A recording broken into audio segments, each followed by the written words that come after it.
Cool. All right. 41 minutes on the clock. We're going to make it happen today. We're going to make it happen, and it's going to be simple, easy, a little baby bear run.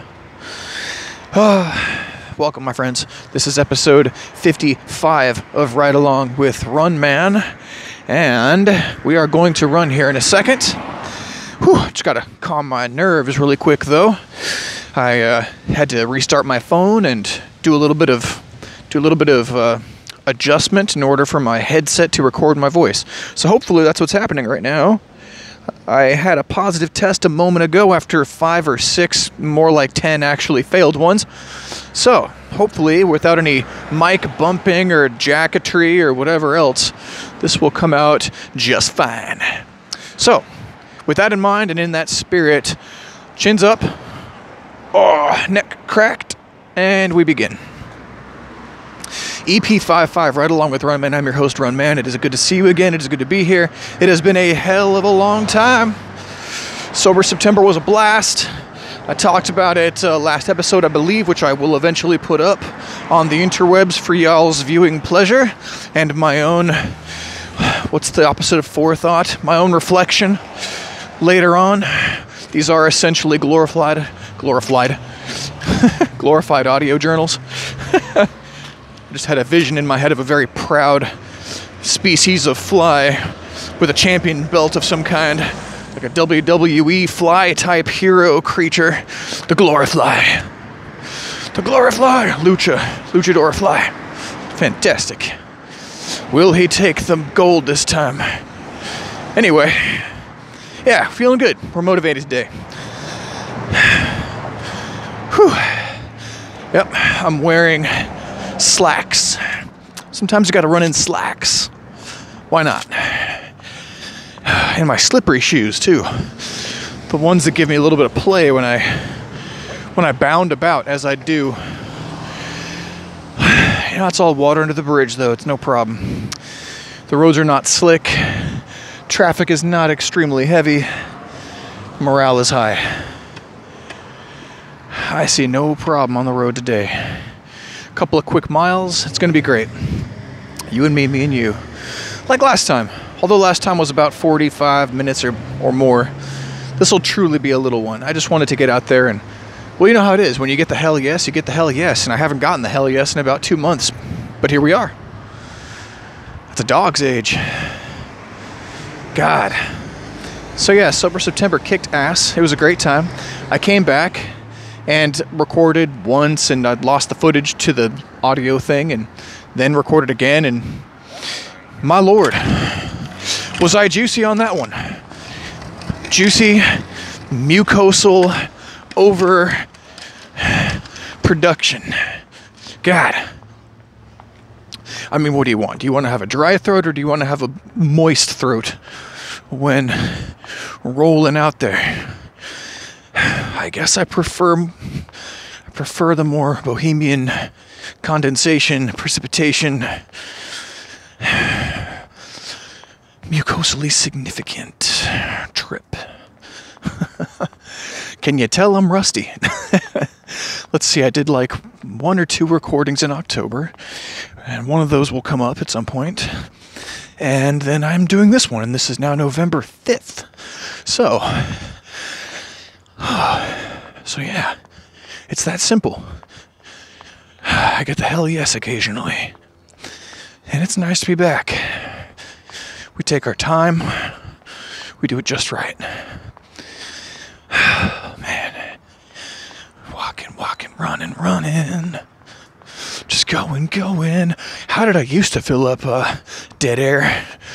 I seem to remember singing and tangentializing.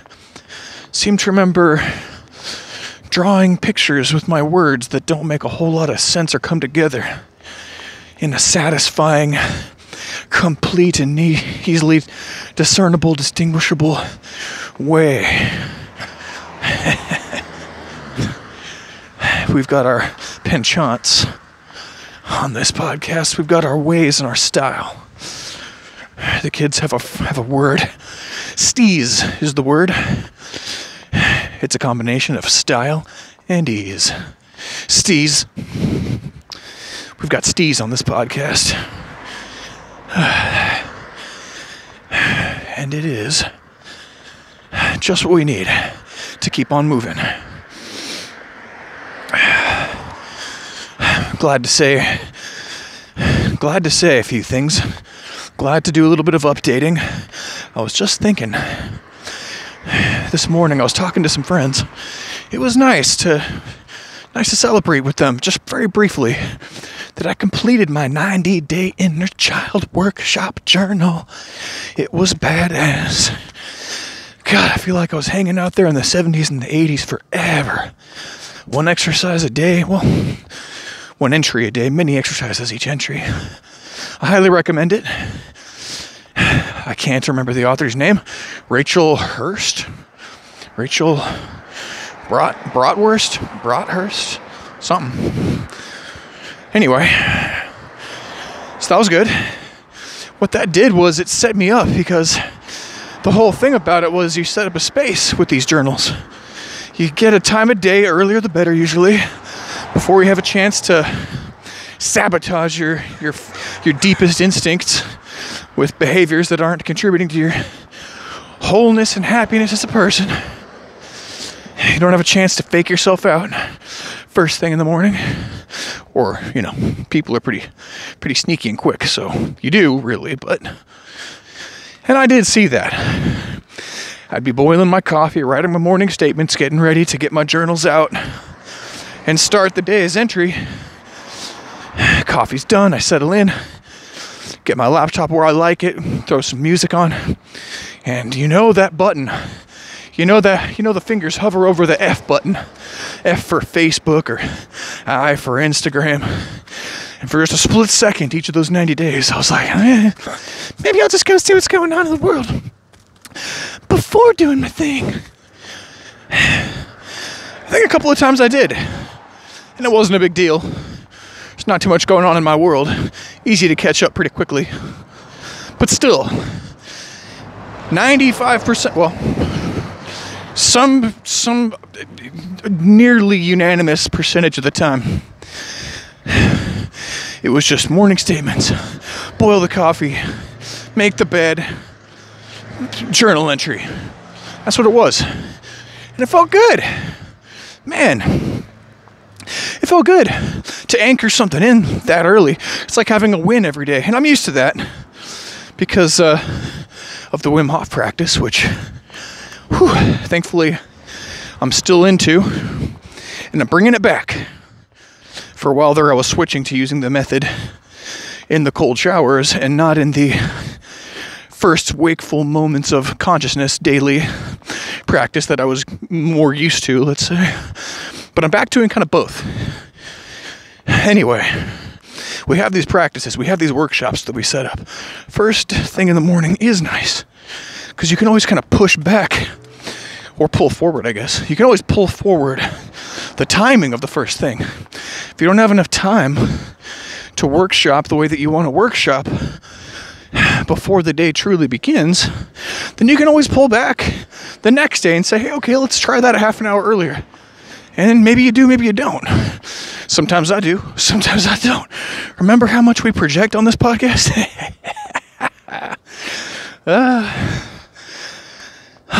Just enough, really. Just enough. I apologize for nothing. I'm just glad my headset was working. At least I hope it's still working. I was getting some clicking there for a second, but I think I managed to quell the beast. Man. So I felt good. It's a ritual. Ritual practices. And mundane rhythms. Those are your bread and butter. I've been finding that it helps anchor down and root down. As annoying and as exhausting as those entries were, there was something that I took from them. I'm very happy that I did do them. And as I went along, there was just all this fortitude built up through repetition. And when it ended on the second, when the journal ended on the second, I was done. I had done all my 90 days. I I looked back and I was like, man, that's nice. I'm not one for robust morning practices, but maybe I actually am. Maybe that helps.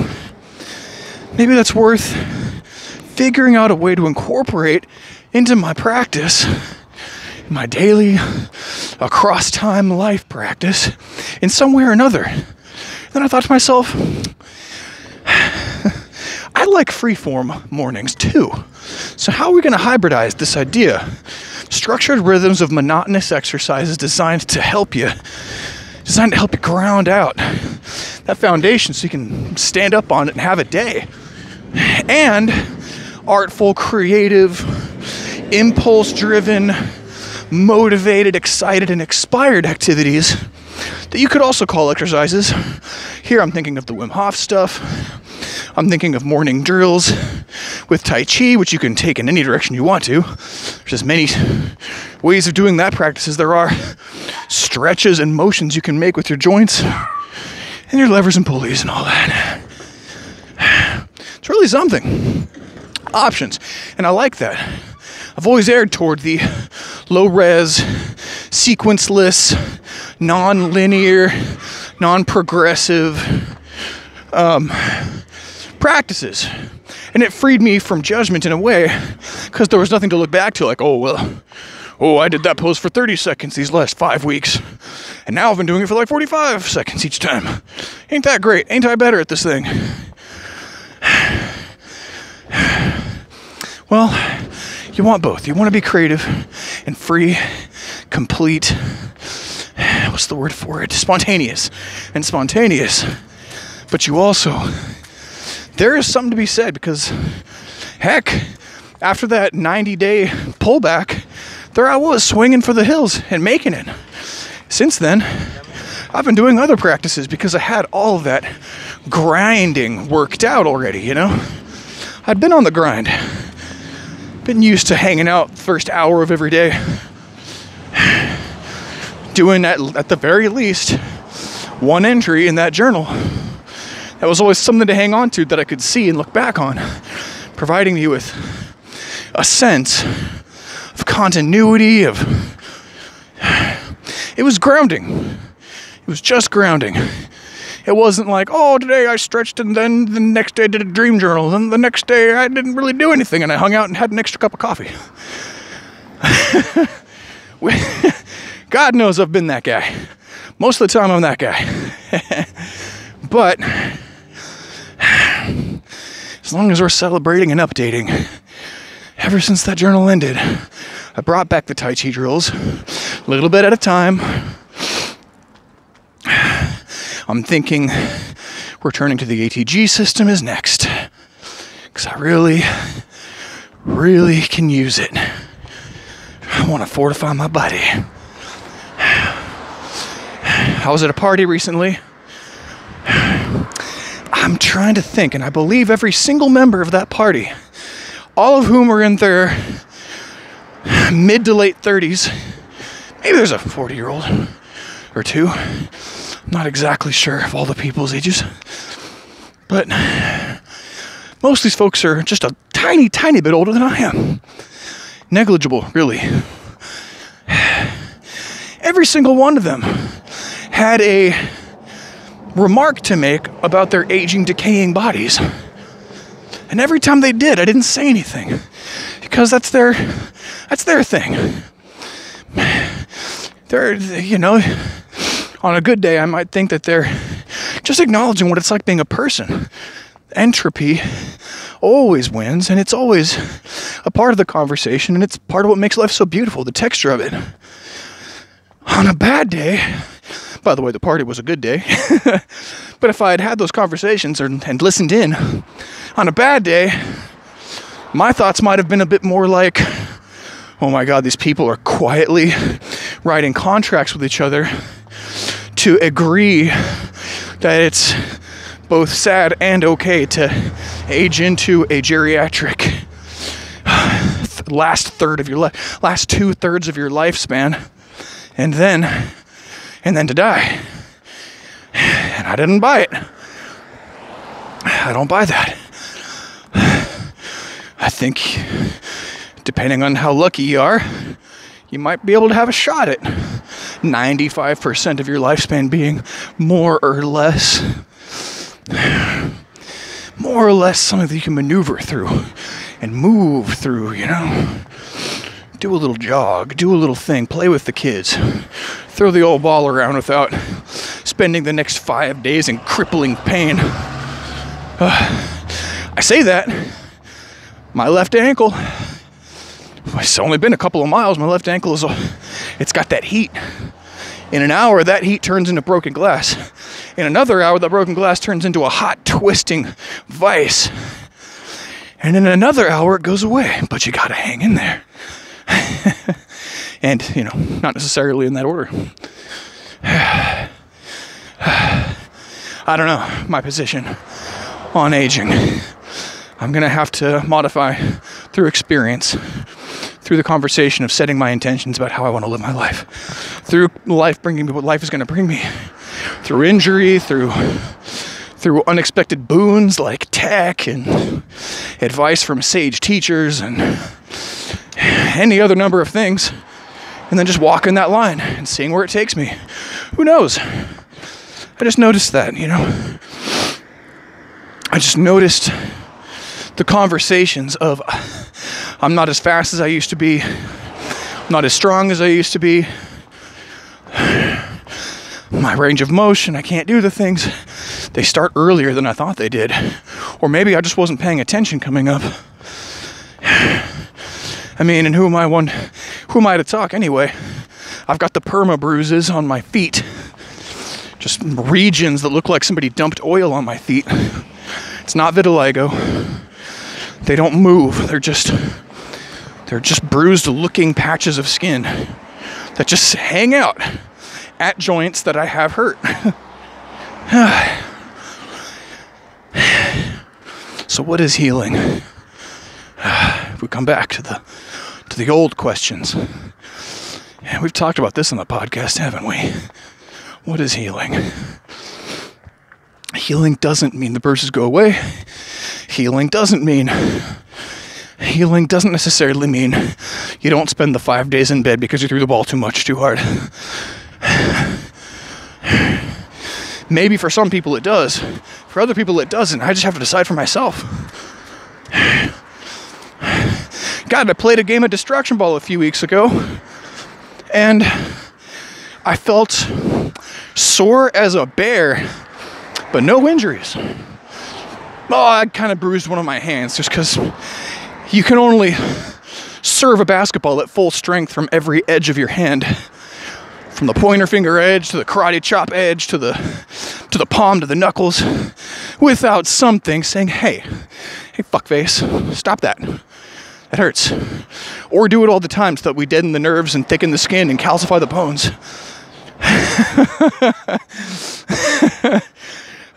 You know, I just wanted to say fuckface. That was my whole ulterior motive for that image. I have not lost it either. I've not lost the edge with the stick fighting. That was fun. I even dual wielded on grass. You know how hard it is to set yourself up for a strong serve. When the ball's on the ground, you got 2 different length, different weight sticks in your hands. You're trying to use both of them to get that point across. Woo! Well, it's hard. It's hard and I did it. It's a good time.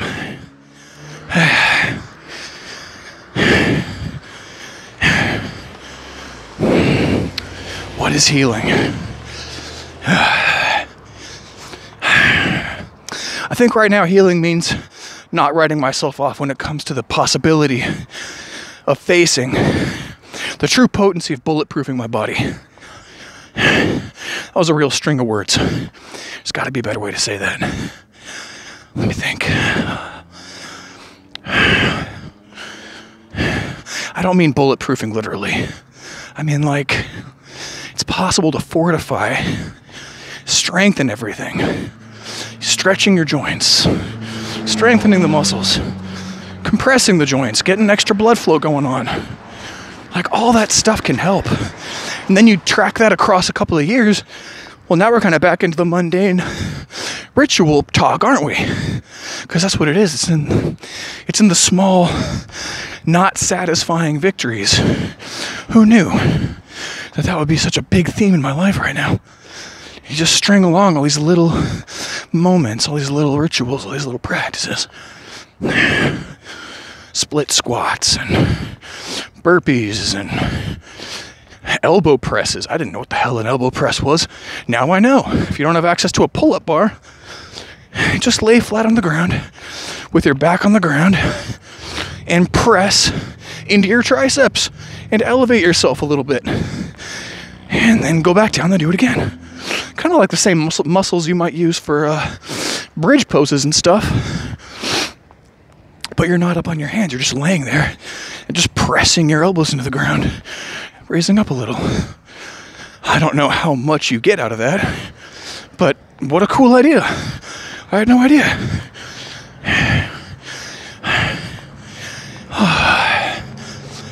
I can do a pull-up. I can do an L press or an L hold. Yet I have a gut. I can do split squats. You know what's funny? The big one is split squats. For me. Because it's not until you try a squat with one leg, I don't care from what position or how low you intend to go, that you realize the difference between a strong leg and a weak leg. I thought my legs were strong.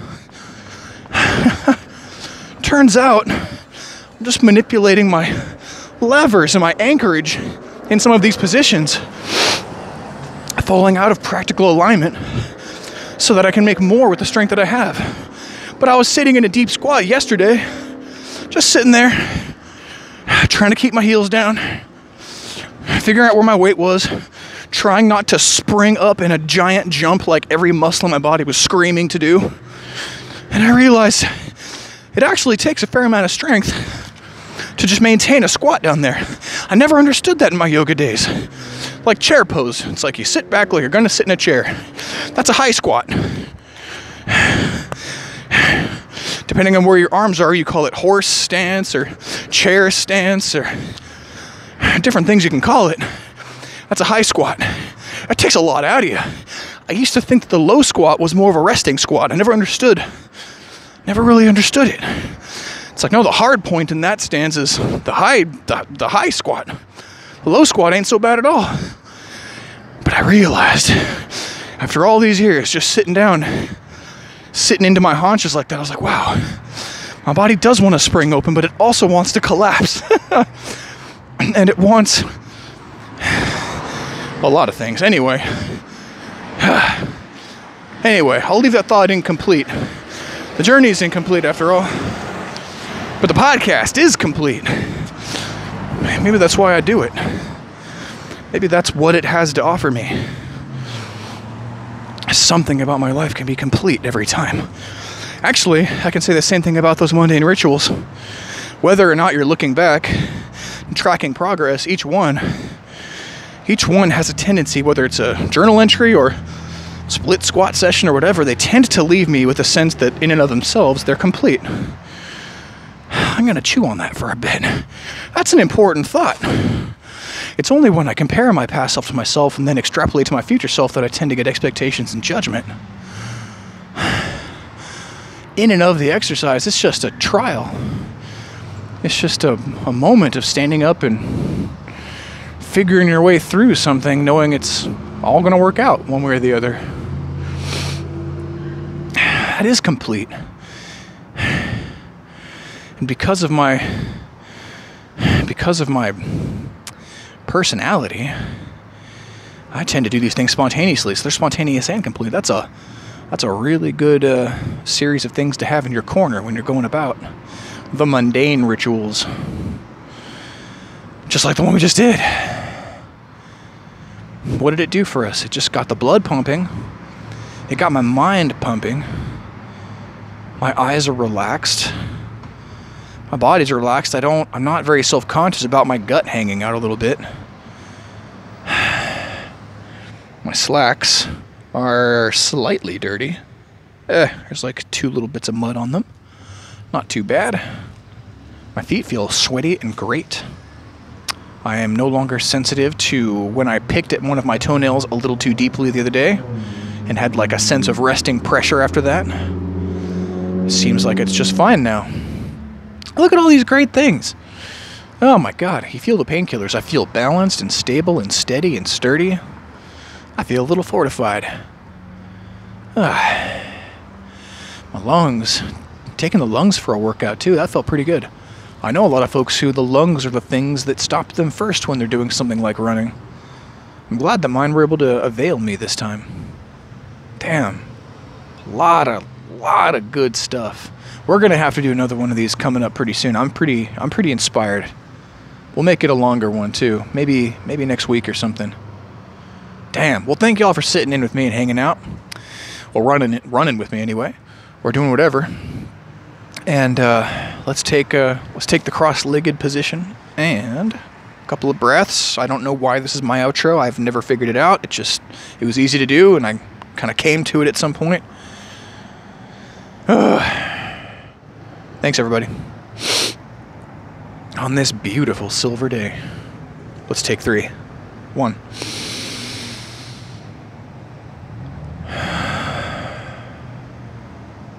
2.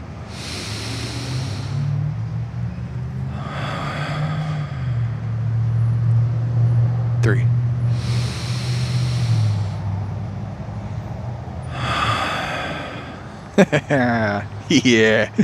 Yeah, that's what I'm talking about. Shoot. All right, till next time.